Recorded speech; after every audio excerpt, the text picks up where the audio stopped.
Bonjour à tous, bonjour Laurent Marcangeli, Bonjour. patron des députés du parti d'Édouard Philippe à l'Assemblée nationale. Alors Jean-Luc Mélenchon hier sur notre plateau sur France 2 a répondu à Emmanuel Macron. Il assure qu'il n'y a pas d'alliance entre la NUP et le Rassemblement national après le vote de la motion de censure cette semaine. Le cynisme, c'est lui, dit-il à Emmanuel Macron. Qu'est-ce que vous en pensez ? La réalité, c'est que la NUP et le RN ont voté ensemble. Et ça, M. Mélenchon peut dire ce qu'il veut, c'est ce qui s'est passé à l'occasion du vote de la motion de censure. Et M. Mélenchon dit « je veux renverser le gouvernement », c'est son objectif. Et pour le faire, il aura besoin du RN. C'est comme ça. Son objectif, c'est de faire tomber le gouvernement. Il l'a confirmé. Très concrètement, il en appelle même aux Républicains. Comment vous avez vu cela ? Le cynisme, c'est lui. Ce n'est pas le président de la République. Le cynisme, c'est M. Mélenchon. Justement, à l'Assemblée nationale, Elisabeth Borne a fait usage d'un nouveau 49.3 pour faire adopter le budget de la sécurité sociale. Ça veut dire un amendement que vous souhaitiez déposer notamment sur les déserts médicaux dehors, sortis. Très concrètement, pour résumer, vous souhaitiez par exemple que pour qu'un nouveau médecin puisse s'installer dans des zones où il y a déjà beaucoup de médecins, ça ne soit qu'en remplacement d'un médecin qui partait à la retraite et qu'éventuellement ces médecins aussi fassent des heures dans justement des zones de déserts médicaux. Comment vous prenez cela ? C'est comme ça qu'on vous respecte au sein de la majorité ? On ne va pas quitter la majorité pour ça, mais on ne va pas lâcher cet amendement. On ne le lâchera pas parce que je pense qu'il a du sens, du bon sens. 87% de notre territoire est concerné par la tension sur l'offre de soins et l'accès aux médecins. 87%, c'est beaucoup. Et surtout, ce que je pense, c'est que l'amendement de Thomas Mesnier, mon collègue, il est en droite ligne avec ce que le président de la République a dit pendant la campagne électorale. Donc nous allons continuer de défendre, améliorer, et on ne va pas non plus s'énerver sur cette affaire avec notre majorité. Mais je pense que nous avons nos différences, nous allons les défendre. Et sur cet amendement, qui est un amendement de bon sens, nous continuerons de défendre ce principe, celui de la couverture médicale pour tous, celui d'une forme de justice qui manque aujourd'hui au niveau de l'accès aux soins dans le pays. Et pourquoi le gouvernement l'a refusé ? C'est un arbitrage qui a été rendu par le ministre de la Santé, par la Première ministre. C'est un choix peut-être aussi lié à une forme de tension qui aurait pu naître avec les médecins. Mais moi, je pense que les médecins comprennent très bien l'amendement qui a été proposé par Thomas Mesnier pour une bonne et simple raison, c'est que Thomas Mesnier est lui-même médecin. Et surtout, c'est quelque chose, j'imagine, qui vous remonte au quotidien, cette question des déserts médicaux. C'est permanent. C'est permanent. C'est une source vraiment d'injustice pour beaucoup de Français. Et ensuite, il le témoigne, notamment en votant pour les extrêmes. Emmanuel Macron, lui, mercredi soir, justement, face à Caroline Roux, a fait une autre proposition, que les médecins qui partent à la retraite puissent continuer de travailler en cumulant leur retraite et leur salaire sans payer de cotisation retraite. C'est pas une bonne solution, ça, pour lutter contre les déserts médicaux ? Ça peut être une bonne solution, mais nous considérons dans le groupe Horizon que la meilleure solution que nous avons à portée de main, c'est celle de l'amendement Thomas Mesnier, c'est celle de l'amendement que nous défendons. Quand on voit la façon dont le gouvernement se comporte avec cet amendement de votre groupe à l'Assemblée nationale, vous n'avez pas le sentiment que le groupe Horizon, le parti d'Édouard Philippe, vous êtes pris un peu pour des godillots dans cette majorité ? Oh, écoutez, je ne pense pas commencer une carrière de godillot aujourd'hui et je ne pense pas le devenir demain.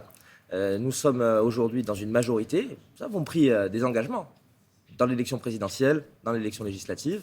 Nous sommes fidèles aux engagements que nous avons pris, mais nous sommes tels que nous sommes.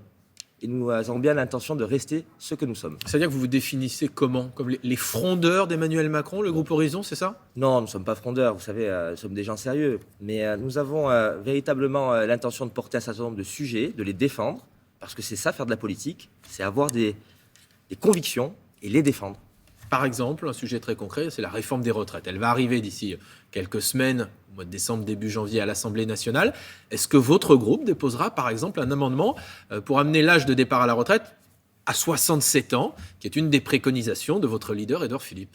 Ce n'est pas une des préconisations d'Édouard Philippe. Édouard Philippe a juste fait du droit comparé en parlant de ce qui se passe dans des pays voisins de la France. Nous ne déposerons pas d'amendement de ce type, parce que nous considérons aujourd'hui qu'il ne faudrait pas faire en sorte que cette réforme des retraites tourne seulement autour de l'âge de départ. Il y a d'autres sujets, il y a notamment les régimes spéciaux, il y a notamment les carrières hachées, il y a les 1 100 € que nous voulons au minimum pour un pensionné. Donc il y a d'autres sujets, on ne veut pas faire en sorte qu'aujourd'hui tout tourne autour de l'âge de départ. On dit au sein du gouvernement, de la majorité, parfois dans l'entourage du président de la République, que vous irritez au sein de la majorité ce groupe Horizon. Vous seriez davantage là pour préparer la candidature d'Édouard Philippe à la prochaine élection présidentielle, que pour travailler au quinquennat d'Emmanuel Macron. Vous répondez quoi à cela? Moi, je suis là pour défendre les Français, pour les servir, aujourd'hui, en 2022, et ce pour 5 ans, en tant que parlementaire.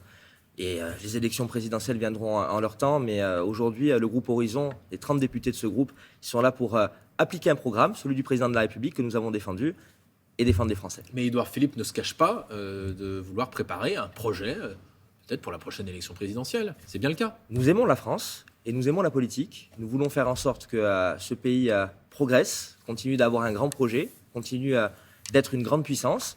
Et nous avons aussi des hommes d'État, et Édouard Philippe en fait partie. Alors, dans les propositions très concrètes qui seront travaillées aussi probablement à l'Assemblée dans les semaines à venir, il y a un point qui a été évoqué par le chef de l'État, toujours au cours de cette riche émission mercredi soir sur France 2. Il dit qu'il veut protéger les enfants des violences, notamment sur les réseaux sociaux. Très concrètement, qu'est-ce qu'on peut faire? Est-ce que vous avez des propositions sur ce sujet-là? D'abord, c'est la fin de l'anonymat. Je pense qu'à un moment, il va falloir qu'on fasse en sorte que sur Internet, et notamment sur les réseaux sociaux, cet anonymat il soit mis à mal. Et que donc on soit obligé à un moment donné de donner son identité. C'est possible? Bien sûr que ça l'est. On peut faire des tas de choses aujourd'hui avec tout simplement la possibilité de scanner un papier d'identité. Il y a des logiciels qui sont en capacité de le faire. Et puis moi, je considère aujourd'hui qu'il y a un autre débat qui doit être ouvert. Je crois que l'accès à un réseau social ou à Internet à un enfant, aujourd'hui, c'est trop simple. Et si on veut être libéral, à un moment, il faut fixer une limite. Je crois qu'il faut qu'on parle aujourd'hui d'une majorité pour faire en sorte d'accéder à un réseau social. Une majorité numérique, ce serait ça? Une majorité numérique, et moi j'ai l'intention de travailler sur ce sujet-là. Je pense qu'on ne peut pas accéder à certaines choses lorsqu'on n'est pas suffisamment mature. C'est le cas de tout.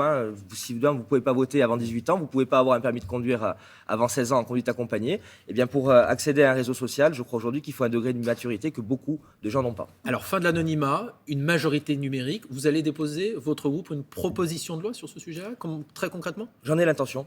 J'en ai l'intention et je le ferai personnellement. Et j'espère que mon groupe me soutiendra et nous avons l'intention de le faire. Alors, vous venez, vous, avant d'être à Horizon, de la droite, des Républicains. Quand vous voyez qu'Emmanuel Macron, aujourd'hui, ce sont ses mots, souhaite une alliance avec les Républicains, qu'est-ce que vous dites à vos anciens camarades?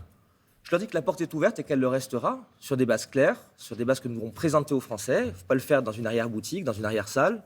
C'est sur des idées, des projets. Et c'est surtout les Français qui nous intéressent. Donc, si les Républicains veulent servir les Français et la France, veulent être un parti de gouvernement, eh bien... la porte est ouverte. Vous êtes le patron du groupe Horizon à l'Assemblée nationale. Vous êtes aussi député de Corse du Sud, ancien maire d'Ajaccio. Un mot évidemment sur cette belle région. Concrètement, on a le sentiment que depuis 2017, il y a eu comme un rendez-vous manqué entre le président de la République et la Corse. Pourquoi ça n'a pas fonctionné? Il y a eu peut-être des mésententes et peut-être des erreurs qui ont été commises de part et d'autre. Moi, aujourd'hui, je suis ici pour faire en sorte... Mais quelles erreurs? Des erreurs de communication. Vous savez, parfois, c'est comme dans la vie. Il faut savoir s'écouter, il faut savoir se parler. Et peut-être qu'en Corse, et également au niveau de l'État, ça n'a pas toujours été le cas. Le chef de l'État n'a pas assez écouté les Corses? Il a eu beaucoup de soucis, le chef de l'État, beaucoup de soucis à gérer. Mais la Corse me tient à cœur, et donc aujourd'hui, moi, si je suis là, c'est aussi pour la servir. Parce que servir la Corse, c'est servir la France. Et faire en sorte que la Corse réussisse, ce serait aussi une réussite pour la France. Donc moi, ce que je veux, c'est que la Corse, elle soit apaisée. La paix, c'est important, et que la Corse ait des projets. Et l'une des raisons qui m'a amené à revenir ici à l'Assemblée nationale, devenir député, c'est pour servir mon territoire, parce que je l'aime et j'y suis attaché. Est-ce que vous avez le sentiment qu'Emmanuel Macron comprend la Corse et comprend les Corses? Vous savez, c'est compliqué de comprendre la Corse, y compris même quand on en est. Donc je ne vais pas donner de leçons à qui que ce soit aujourd'hui. Merci beaucoup, Merci. Laurent Marcangeli. Merci beaucoup à tous les deux. Et parmi les annonces à retenir ce matin de Laurent Marcangeli, son souhait de mettre fin à l'anonymat sur Internet pour protéger les plus jeunes, souhait également d'instaurer une majorité numérique pour accéder à un réseau social. Il compte d'ailleurs déposer un projet de loi en ce sens.